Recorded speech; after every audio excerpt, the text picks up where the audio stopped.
Oh, excuse me. Well, here's everything you need to know about Dallas and what they may do with their pick, according to Fields. So Fields got him taking Ted McMillan, the wide receiver, at 12. It's interesting. The Cowboys have been really good at drafting receivers in the first round. Take a look at their last four, okay? CeeDee Lamb in 2020, Dez Bryant in 2010, Alvin Harper in 1991, Hall of Famer Michael Irvin in 1988. Goodness.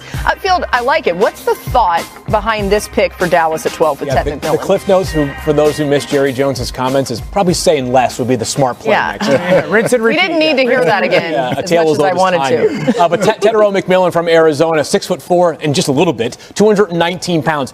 Ran somewhere in like the 4.53 to 4.57 range at his pro day. He's not a burner by any stretch, but Dallas absolutely needs somebody. If we lined up a game right now, we got a lot of time until the regular season begins, but if the Cowboys are playing a game right now, who besides CeeDee Lamb strikes an ounce of fear into a defense? Sure. The answer is nobody right now, right? It's a backfield that needs some work. It is just not an imposing group on paper. Tedero McMillan, he may not be able to fly, but this guy's got an outstanding catch radius. I think he runs of his size and stature. He's got this volleyball background, so you see some verticality in his game, especially, unsurprisingly, in the red zone. You have somebody in CeeDee Lamb who can stretch the field. You don't need Tedero McMillan to be your 30, 35, 40-yard chunk play player. He can just feast in the intermediate passing game. Love the pick. If you told Cowboys fans that you're going to get CeeDee Lamb and Drake London, would you take that? Because that's kind of what his game is like. Drake London, London, be the comp you hear the most often for Tedero. Yeah, ball skills are off the charts. He's kind of versatile. He's not just an outside guy. You can play him a little bit on the inside, and it's completely opposite of what CeeDee Lamb is as a talent-wise.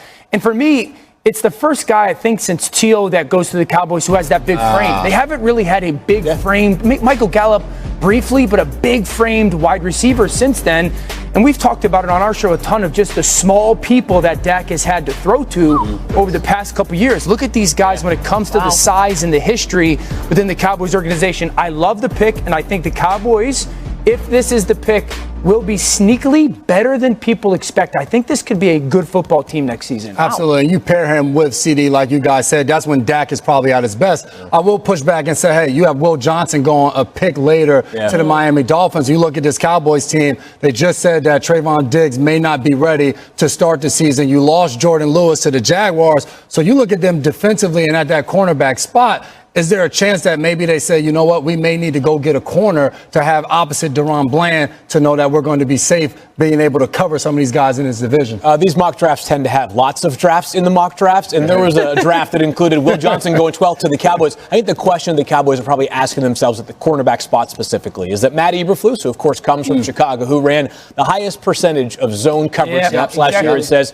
we're going to win with a rush up front. We can let that account for the secondary a little bit more, which is why they went out and traded for a guy like Kyer Elam, a guy who needs to be in a zone scheme system. So maybe they would say, we can get a corner a little bit later on in the draft that has a zone scheme fit that we can live with. We just can't find a wide receiver like T-Mac later past round 1 or 2. All right, we got J-Mac over here fighting for the defensive guy. I hear you, J-Mac. Draft doesn't pay us. Draft doesn't pay us. Come on now. The Cowboys throw the ball to. The Cowboys defense did allow 7.9 yards per attempt last season. Only the Jaguars were worse. I'm on team J-Mac right now.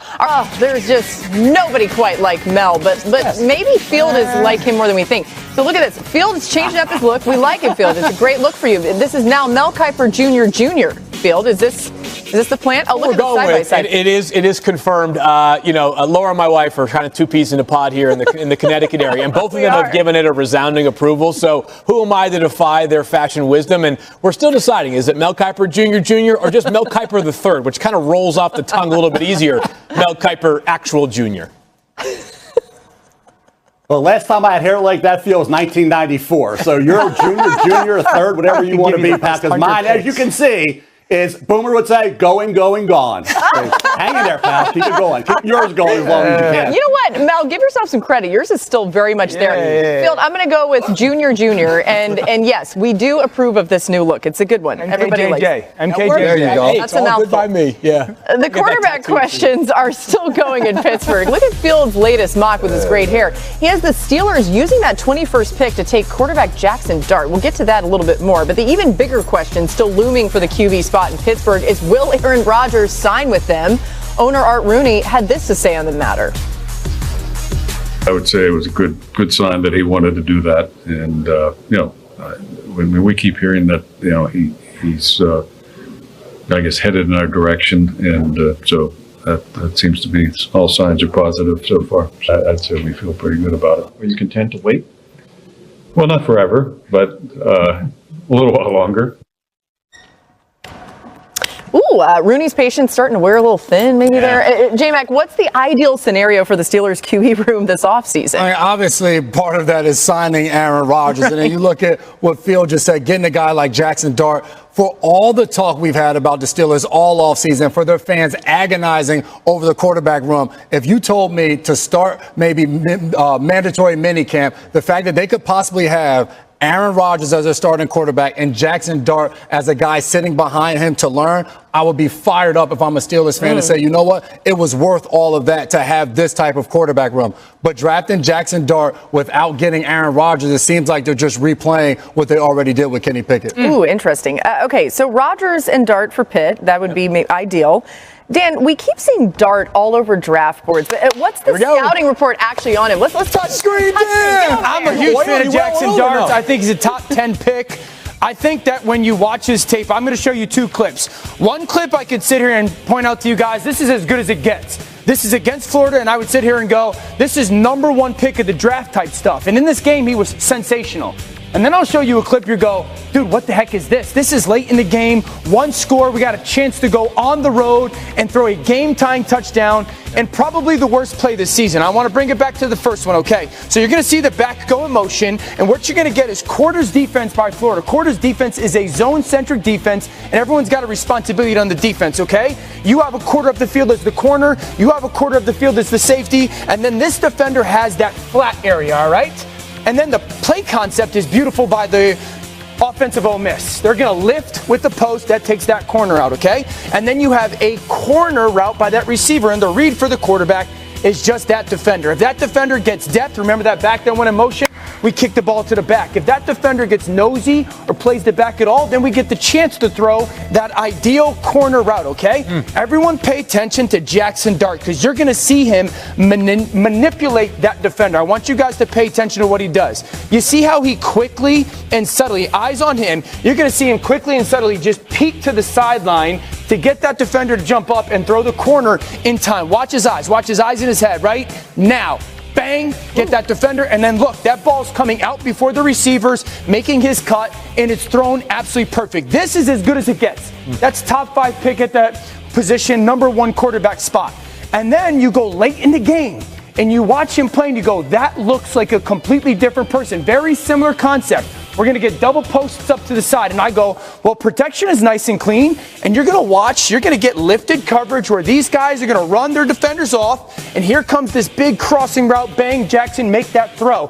And you're going to watch a guy throw a ball and just completely into a team party where it's just forced. And you're going, how come you're throwing the ball with 4 defenders for Florida there instead of taking that wide open crosser route? I don't see you make those decisions consistently, not only in this game, but in the season. So there's one clip you sit there and go, if you're the Steelers, he ain't getting to 21. He's not going to when you watch him. And then you watch that late one. And if I was a team and I was bringing in Jaxson Dart for a visit or sitting down with him, that would be the one play I would want to watch first. Very first play would be the second play that I showed, the interception, and I would say, talk to me. Tell me what happened here because this is not who you've been on tape. Decision-making was largely good for Jaxson Dart throughout the season. I thought his decision-making was very good. His accuracy is good. He's a good athlete as well. There's some mobility to Jaxson Dart that they didn't design a ton of quarterback runs for him in the way that we saw just a year ago Jaden Daniels run the football pretty much, it felt like, for 100 yards every game for LSU. But still, there's enough mobility there. You know, Jackson's such a fascinating case because both in my eyes and also the eyes of evaluators, the question just is, how much of an elevator is he relative to the 3 guys that we saw get taken 1, 2, 3 last year? Can I answer that? Sure, because yeah, here's my thing. Yeah. There's not a lot of easy in his offense. I mean, that ball's going downfield all the time. It is high risk, high reward throws, but there's very little dink and dunk manufactured offense. And so I think he gets challenged to make difficult throws. And Field, you mentioned the athleticism. I know Mel wants to comment, but I think the athleticism was used in a necessity rather than a crutch. Sure. Oh, I got to get out of the pocket. Or I got to go make something happen rather than oh, I'm going to drop my eyes and run just because I feel some kind of pressure. I don't know if Mel. Let's get Mel. I was going to say, Mel, I know you got a lot of thoughts on everything, Mel. No, I said the late, great Bill Walsh, when I talked to him, he said, hey, once a quarterback shows you he can do things and be great, it's up to the coaching staff, the system, everybody around him to make that consistent, okay? To level it off. And I think for Jaxson Dart, I saw, and I'm with Dan O on that, I watched that Florida meltdown at the end of that game, and it gave you pause. And then certainly when you look at the kid who had the want to of the kid, the desire of the kid, the work ethic of Jaxson Dart, 1,500 rushing yards over 3 years at Ole Miss. His completion percentage went up each year, and his touchdowns went up each year. So he improved every year in that program after coming over from USC with Kiffin. I think Jaxson Dart is at 16 right now, 17 on my board. I'm with you. I didn't know. I put him in New Orleans at 9 as a gut feel that maybe Kellen Moore will see him. They haven't drafted a quarterback in the first round since 71 out of Ole Miss, which was Archie Manning. Laura, you educated me on that a couple weeks ago. So I just put 2 and 2 together. Okay, took a shot with Jaxson Dart to New Orleans. I will say this. What if Shedeur Sanders is there for the Steelers? What if Shedeur Sanders gets down to 15 to 20 and the Giants passed on him for Travis Hunter? Did the Giants try to get back up and get both Colorado players, the quarterback and the great all-purpose Travis Hunter? It's going to be really fun. I said this today. I said it all week. Shedeur Sanders is going to be the most interesting, fascinating prospect in the draft I may have seen in 47 years to see where he lands. All right, so Mel, now we're going to be looking out for that in your next mock. We'll see what you come up with there. Either way, it is going to be so fast.